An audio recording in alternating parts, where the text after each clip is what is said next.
안녕하세요. 남편과 갈라선 여성입니다. 제가 이렇게 사연을 쓰게 된 건 황금알을 낳는 거위에 배를 가른 한심한 제 남편 이야기를 들려드리기 위해서예요. 1살 연하의 남편과는 지인들과의 모임에서 우연히 알게 된 사이입니다. 처음엔 서로 이름 말고는 아는 게 없었는데 그럼에도 불구하고 남편이 먼저 적극적으로 저에게 관심을 보였어요. 저 역시 그런 남편이 싫지 않았기에 모임 이후로 저희는 두세 번 더 만남을 가졌고요. 사실 남편은 저를 만날 때마다 어디 갈지, 무슨 대화를 나눌지 준비를 해왔는데 그 꼼꼼한 성격이 인상적이었답니다. 저 하나 어떻게 해보려는 게 아니라 정말 저와의 만남을 진지하게 생각하고 있다는 믿음을 갖게 해줬거든요. 어른스러운 사람이라고 생각했기에 남편이 저보다 1살 연하라는 사실을 알았을 땐 꽤나 놀랐네요. 이후로 저희는 6개월의 짧은 연애를 했고 결혼까지 약속했습니다. 아이가 생기거나 그래서 서둔 것은 아니었고요. 서로 많은 것을 알고 시작한 관계가 아니었기에 결혼 준비를 하는 과정에서 새롭게 알게 된 사실들이 많았어요. 그리고 솔직히 그중에는 이건 아닌데 싶어서 걱정스러운 부분도 꽤나 있었지요. 문제는 제 눈에 콩깍지가 씌어도 단단히 씌어있던지라 제대로 짚고 넘어가지 못했다는 거예요. 주변 사람들 몇몇이 저에게 정신 차리라며 핀잔을 주기도 했지만 그땐 그런 소리가 제 귀에 들리지 않았네요. 말이 나와서 말이지만 돌이켜 생각해보면 남편과 저는 조건에서 차이가 많이 났어요. 일단 저에 대해 먼저 이야기해보자면 저는 비교적 유복한 환경에서 자랐습니다. 공기업 간부를 지내신 친정아버지와 중학교 선생님으로 재직하신 친정어머니 밑에서 부족함 없이 많은 걸 누리며 살았지요. 두 분은 엄격하셨지만 동시에 학업적인 부분에 있어서는 제가 원하는 거라면 무엇이든 도전해볼 수 있게끔 지원을 아끼지 않는 분들이셨거든요. 그리고 제가 고등학교에 입학하던 시기에 조부모님이 돌아가셨는데 그때 친정아버지 앞으로 제법 규모가 있는 땅을 남기셨다 들었습니다. 그리고 정확히 7년 후에 그 땅이 개발이 되면서 크게 보상을 받으셨네요. 반면에 남편의 경우 아버님께서 여러 사업을 손대셨는데 이렇다 할 재미는 못 보셨답니다. 오히려 새로운 사업을 시작하실 때마다 사는 게 더 어려워졌던 모양이에요. 그러다 남편이 대학에 입학하고 얼마 되지 않았을 때 집이 경매로 넘어가네만의 소리가 나올 만큼 휘청했었다고요. 그래서 그때 아버님이 어머님과 위장이혼을 하셨고 파산하셨답니다. 그뿐만이 아니었습니다. 남편은 이남 일녀 중 막내로 위로 결혼한 신우와 아주버님이 있어요. 그리고 일단 신우 이야기를 해보자면 신우는 저희가 결혼하던 때 이미 이혼한 상황이었고 혼자 애들 둘을 키우고 있었지요. 이혼 사유는 저도 정확히는 모르지만 아이를 도맡은 걸로 봐서는 신우한테 귀책 사유가 있던 것 같지는 않대요. 다만 이혼 이후로 남자 쪽에서 양육비고 뭐고 돈 없다고 배째라는 식으로 나와서 경제적으로 곤란을 겪고 있더라고요. 그리고 아주버님은 아버님처럼 사업을 한답시고 이것저것 하다가 저희가 결혼하던 당시에는 대형마트에서 일을 하고 있었어요. 형님은 무슨 이유 때문인진 몰라도 집에 있었고 그래서 아주버님 외벌이로 중학생 둘을 키우는 상황이 돼요. 하지만 그래도 저는 괜찮았어요. 남편이 저에게 말하기를 시부모님이 어떻게 사시건 아주버님이나 신우가 어떻게 살건 각각 독립된 가정이라면서 걱정할 필요가 없다고 했거든요. 서로가 서로에게 부담 주지 않는다면서요. 그리고 실제로 어머님 아버님께 인사를 드리러 갔을 때도 어머님이 먼저 하시는 말씀이 너희 둘만 잘 살면 된다 하셨으니 제가 순진하게 그 말을 믿었네요. 해줄 수 있는 게 없으니 바라는 것도 없다. 예단도 안 해와도 된다 하셨고. 한편 친정에서는 솔직히 제 결혼을 탐탁지 않아 하셨어요. 특히 친정아버지께선 사윗감인 남편은 마음에 들어 하셨지만 시부모님이고 형제들이고 누구 하나 번듯하게 사는 사람이 없으니 그게 걱정이라 하시대요. 하지만 친정어머니께서 제 편이 되어주셨습니다. 사실 저희 친정부모님이 결혼하실 때도 친정어머니 쪽, 그러니까 외가 형편이 안 좋아서 조부모님이 많이 반대를 하셨다고 그래요. 그래서 조부모님 돌아가실 때까지 친정어머니랑 사이가 썩 좋지는 않았거든요. 당신 어려웠을 때가 생각이 난다면서 친정아버지더러 어차피 결혼시킬 거면 반대하지 마라. 애들 가슴에 안 된다 하며 제 편이 되어주셨지요. 그래서 친정어머니 덕분에 남편과 결혼할 수 있었습니다. 물론 저희가 이혼을 하면서 친정어머니께는 면목 없게 되었지만요. 친정 부모님은 북적거리는 서울이 싫다며 지방에서 작은 전원주택을 지어 생활하고 계셨고, 저는 오피스텔에서 자취를 했습니다. 신혼살림은 오피스텔 보증금과 남편이 모은 돈을 합해 작은 아파트 전세로 시작했어요. 친정 부모님이 집을 해주신다 하셨지만 제가 사업자금으로 대달라 했습니다. 사실 사업 아이템은 이미 오래전부터 생각해놓고 있었고 결혼을 하면 직장을 관두고 사업을 하겠다는 계획도 있었거든요. 어차피 아이 낳고 하면 휴직해야 되고 그러면 눈치 봐가면서 회사 생활을 해야 하는데 그렇게 살고 싶지 않았달까요? 그리고 이건 여담이지만 제가 사업을 하겠다고 했을 때는 친정아버지는 찬성, 친정어머니는 반대를 하셨어요. 친정아버지는 뭐든지 부딪혀보는 게 좋다 하셨고 친정어머니는 여자 몸으로 사업이라니 고생스러워서 안 된다였지요. 하지만 그때도 결국 두 분이 저를 믿어주셨습니다. 그래서 결혼식을 올리고 얼마 지나지 않아 회사를 나왔지요. 혹시나 저를 알아보는 사람이 있을까봐 여기다 제가 하는 사업이 무슨 사업인지 자세히 말할 순 없지만 초기 자본이 꽤 들어갔어요. 그리고 그 초기 자본은 감사하게도 친정 부모님이 대주셨습니다. 제가 직장 생활하면서 모아둔 돈도 있었지만 결혼하면서 많이 쓰기도 했고 친정 부모님이 제가 사업한답시고 전세로 시작한 부분에 있어서 굉장히 속상해 하셨거든요. 그래도 덕분에 남들처럼 고생하지 않고 바로 제가 원하는 일을 시작할 수 있었지요.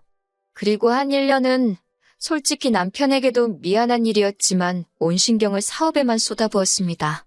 남편이 이해해주지 않았으면 제 사업을 이렇게까지 빠른 속도로 키울 수는 없었을 거예요. 그 부분은 인정하는 바입니다. 그렇게 사업을 시작한 지 햇수로 2년차가 되어갈 때는 한 달에 1,000만 원 이상은 너끈히 벌게 되었어요. 그리고 저는 그중 200만 원을 매달 친정 부모님께 드리기 시작했습니다. 용돈도 생활비도 아닌 딸이기 전에 저라는 사람을 믿고 투자해 주신 데 대한 일종의 배당금의 개념이었지요. 친정 부모님께서는 안 받는다, 못 받는다 처음부터 한사코 거절하셨습니다만 그래도 계속 보내드렸어요. 그러자 제 고집은 못 이기겠다며 친정아버지께서 그래 기쁜 마음으로 받겠다 하시대요. 그리고 이 부분 역시 남편도 다 알고 있었습니다. 말이 나와서 말이지만 남편에게 금전적인 부분에 있어서는 작은 비밀도 만들지 않으려고 했어요. 왜냐하면 남편은 극구 아니라고 하지만 제 사업이 잘 될수록 남편이 기죽어하는 게 눈에 보였거든요. 그래서 오히려 더 솔직하게 터놓고 이야기를 했던 것 같습니다. 별것도 아닌데 숨기다가 괜히 나중에 자기를 무시했네 어쩌네 그런 식으로 나오진 않을까. 왜 찌질한 남자들은 와이프가 자기보다 잘 나가면 배 아파서 심술을 부린다잖아요. 제 남편이 그럴 사람은 아니라고 생각했지만 그래도 혹시나 하는 마음에 오히려 더 오픈하고 지냈던 것 같아요. 그리고 그게 화근이었던 모양입니다. 언젠가 하루는 남편이 저에게 넌지시 제 사업장에서 신호를 쓸 수 있겠냐고 묻더라고요. 그런데 제 사업은 컴퓨터로 하는 일이 많아서 사실 아주 경력이 없는 직원은 적응하기가 쉽지 않은 구조거든요. 그래서 남편에게 그건 좀 어려울 것 같다 하니 꼭 사무직이 아니어도 좋다고 뭐가 좀 없겠냐고 그래요. 하지만 아무리 머리를 쥐어짜내도 줄만한 자리가 없었고 그리고 솔직히 한 사무실에서 신우랑 일하는 게 편할 리가 없잖아요. 그래서 미안하지만 안 된다 했습니다.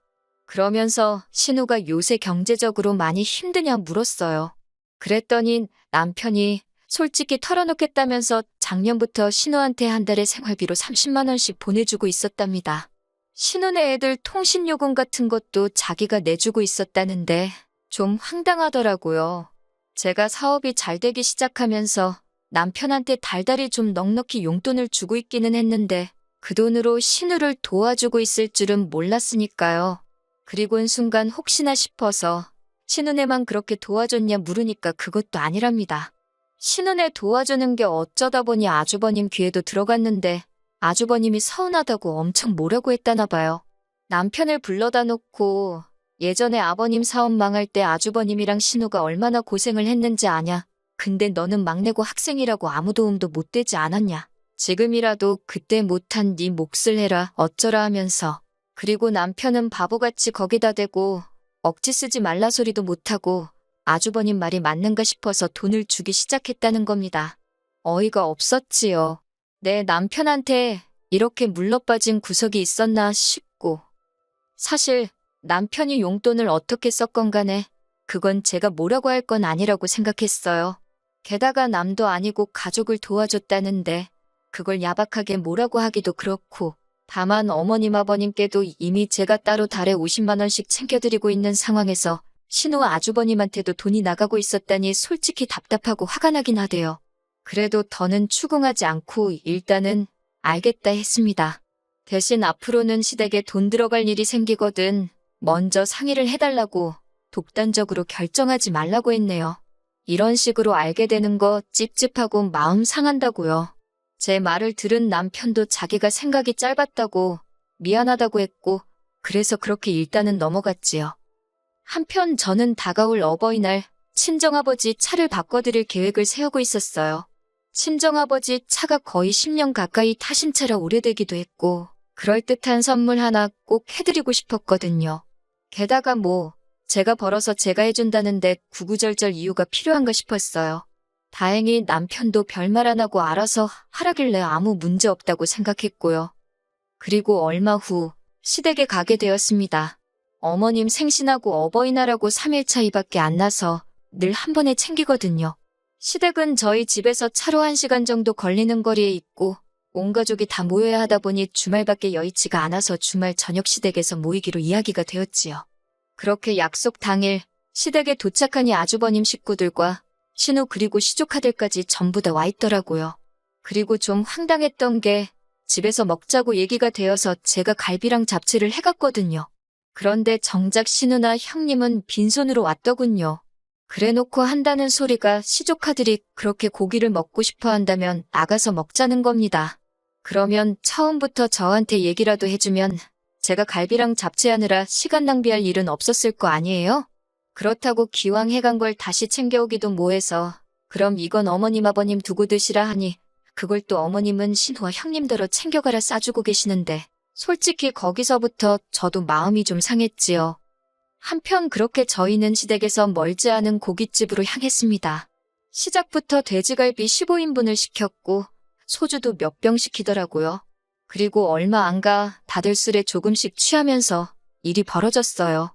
아버님이 먼저 저희 친정부모님 차 바꿔드리는 이야기를 꺼내셨거든요. 사돈은 자식 잘 둬서 매달 용돈 받고 차도 바꿔주고 팔자가 늘어졌다나요.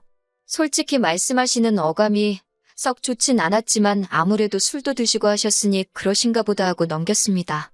그런데 어머님도 질세라 한마디 하시더라고요. 그래도 시부모도 부모라는데 좀 서운하다 하시면서 똑같이는 안 해줘도 어느 정도 흉내는 내줘야 하는 거 아니냐면서 우리는 오토바이라도 하나 사주려나 그러시는데 말에 뼈가 있는 느낌이랄까요? 그러자 신우가 비아냥거리는 목소리로 사줄 사람이었으면 진작에 자전거라도 사줬지 그러는데 이게 무슨 상황이지 싶대요. 황당해하는 저를 보면서 신우가 한다는 말이 시부모는 똥차도 한 대 없는데 친정부모님 차 바꿔드릴 생각할 때 그 생각은 안 났냐입니다. 정말이지 당장이라도 너나 잘하라고 한마디 쏘아붙이고 싶었네요.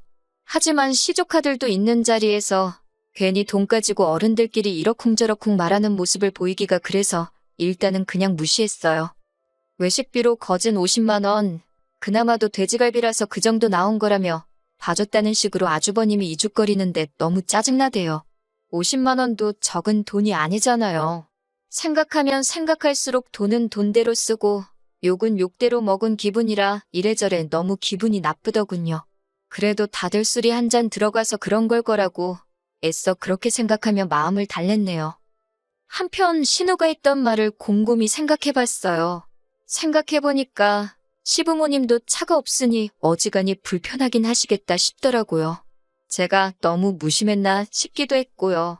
남편도 해드리고 싶은 마음은 굴뚝 같았겠지만 자기도 절 볼 낯이 없으니 말을 못 꺼냈나 싶기도 했고 그래서 제가 먼저 신우와 아주버님한테 만나자 했습니다. 말 나온 김에 시부모님 차 한 대 뽑아드리자고요. 저는 3천만 원대의 국산차를 생각하고 있었고 아무래도 제가 먼저 말을 꺼냈으니 제가 반을 대겠다 대신 나머지 반은 아주버님과 신우 두 분이 해결하시라 했어요. 그러면 솔직히 한 사람당 1,000만 원도 안 들어가는 거였거든요. 그런데 이번엔 아주버님이 먼저 아주 손사래를 치는 겁니다. 그럴 여유가 없다고요. 신우도 하는 말이 그런 목돈이 어디 있겠냐면서 자기는 못한대요. 그래서 그러면 뭐 어쩌겠냐. 다음에 기회가 될 때 해드리자 했습니다. 그런데 신우가 그래도 말을 꺼냈는데 안 해드리는 게 어딨냐면서 일단 저더러 사드리랍니다. 그리고 자기가 나중에 여유 생기면 조금씩 갚아주겠다나요? 신우 뭘 보고 그 말을 믿어요? 제가 그렇게는 못한다고 했지요. 그랬더니 아주버님까지 가세를 해서는 윗사람들 불러놓고 장난치는 것도 아니고 자기들이 돈을 떼먹기를 하겠냐 어쩌겠냐며 일단 그냥 한 대 뽑아드리라고 거의 강요를 하대요. 그러면서 이미 어머님 아버님께도 차 한 대 뽑아드리겠다고 귀띔을 해놨다는 겁니다. 능력도 안 되면서 어쩌면 사람들이 이렇게 경솔할 수 있는지 어이가 없더라고요. 저는 너무 화가 나서 그러면 두 분이 빚을 지든 대출을 받든 해서 뽑아드리라고 나는 못한다 했어요. 그리고 친정하고 비교하지 마시라고. 친정부모님은 내 사업 이렇게 되게끔 미천을 대주신 분들이지만 어머님 아버님은 잘해봐라. 그 한마디 해주신 게 전부라고요. 그런데 어떻게 똑같이 잘해드리냐고 딱 잘라 말했지요. 솔직히 여기서 끝났으면 제가 이혼까지는 생각도 안 했을 겁니다. 그냥 아주버님하고 신우가 정신머리가 없구나, 염치가 없구나 그렇게 욕이나 몇 번 하고 말았을 거예요. 그런데 그날 저녁 낮에 있었던 일을 남편에게 이야기하니 남편이 뜻밖의 반응을 보였지요. 그게 결정타였고요. 남편이 저를 물끄러미 보더니 무조건 안 된다고 하기 전에 자기랑 상의를 했어야 하는 거 아니냐고 그래요. 상의할 게 뭐가 있냐. 차값이 반을 내가 낸다는데도 나머지 반을 못 내겠다는데 돈이 없으면 차를 못 사는 거지. 거기에 상의하고 말고 할 게 뭐가 있냐고 남편에게 따져 물었습니다. 그랬더니 남편이 한다는 소리가 자기가 저보다 못 벌어서 말은 안 했지만 매달 친정에는 200씩 드리면서 시부모님한테는 50밖에 안 드리지 않았냐. 저더러 그게 다 마음이 없어서 그런 거라면서 저더러 무조건 너무 한다는 겁니다. 듣고 있는데 어이가 없어서 제가 말이 시부모님한테만 50이지 아주버님이고 신우고 거기에 당신이 갖다주는 돈은 계산 안 하냐고 소리를 지르니 그건 자기 용돈인데 왜 간섭하냐고 화를 내대요. 그 용돈도 내 주머니에서 나왔지 않냐니까. 아무튼 저더러 시댁을 너무 무시한답니다. 한마디로 논리도 없고 이유도 없고 그냥 심통 부리고 우기기만 하더라고요. 결혼 전 대화가 잘 통하고 내 말에 귀 기울여주던 남자는 어디로 가고 이렇게 찌질하고 못난 사람만 내 옆에 있나 그 생각에 갑자기 너무 서글퍼지더라니까요. 그래서 제가 남편에게 일단 그만 이야기하자 했습니다. 당신도 나도 감정이 너무 격해진 것 같으니까 그만하자고요. 그런데도 남편이 저를 안 놔주는 겁니다. 당장 시부모님한테도 차를 사준다고 이 자리에서 약속을 하라면서요. 그렇게 한 30분 가까이 실랑이를 하다가 지친 제가 그만하자 했습니다. 이런 남잔 줄도 몰랐고 지금 너무 지치고 당신 너무 못나 보인다고. 솔직히 이때도 남편이 저에게 정신 차리고 사과라도 한마디 했으면 제가 마음을 풀었을지도 몰라요. 그런데 남편이 먼저 돈 가지고 유세 부리는 적 같은 여자, 자기도 싫답니다. 그러면서 자기가 위자료로 차 한 대 값은 꼭 받아낼 거라는데 어이가 없어서 웃음이 다 나더라고요. 혼인신고도 안 되어 있는데 무슨 위자료냐고 물으니 그래도 사실혼 관계가 어쩌고 그래서 당신이 이 가정을 위해 기여한 게 있긴 하냐고 당신 몇 푼이나 버냐고 생각해보면 이때는 저도 지칠 대로 지쳐서 에라 모르겠단 심정으로 남편이 상처를 받든 말든 신경 안 쓰고 막말을 퍼부었네요. 그랬더니 남편이 절 가만두지 않겠답니다.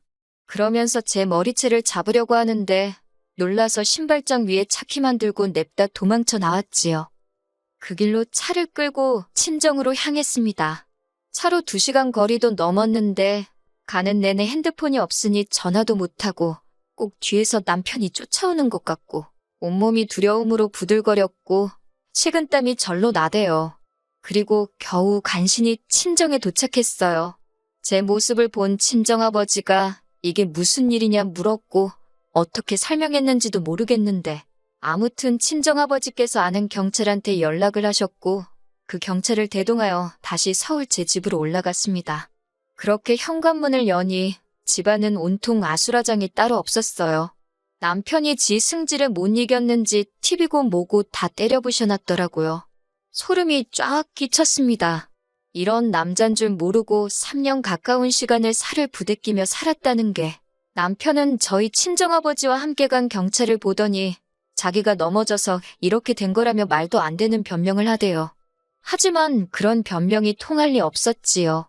아버지 지인인 경찰의 도움으로 남편이 일단 경찰서로 가게 되었고, 저는 그 틈에 제 짐을 다 챙겨서 친정아버지와 친정으로 내려갔습니다. 그리고 이후의 일은 변호사를 선임했지요. 기물파손과 협박 그 외에도 여러 가지 죄명으로 남편을 고소했거든요. 그제서야 남편은 자기가 잠깐 정신이 나갔었나 보다며 그동안 우리 같이 산 시간을 생각해서라도 이번 한 번만 용서해달라고 빌더군요. 합의만 해주면 제 근처에 얼씬도 하지 않겠다면서 말이에요. 남편뿐만 아니라 시부모님은 물론이고 신우랑 아주버님 내외까지 다들 돌아가면서 전화를 해댔고 문자를 보내는데 확인 안 하고 무시하는 것도 환장할 노릇이대요. 그래서 결국 핸드폰 번호는 바꿨고 남편에게는 합의도 선처도 없다 했습니다. 법대로 하자고요. 솔직히 상황이 이 지경이 되니 마음이 후련하기만 한 것은 아닙니다. 합의 안 해줘가지고 괜히 해코지를 당하진 않을지 그것도 그것대로 무서워요.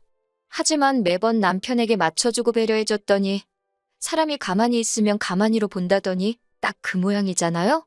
더는 남편 뜻대로 단 한 개도 안 해줄 생각입니다.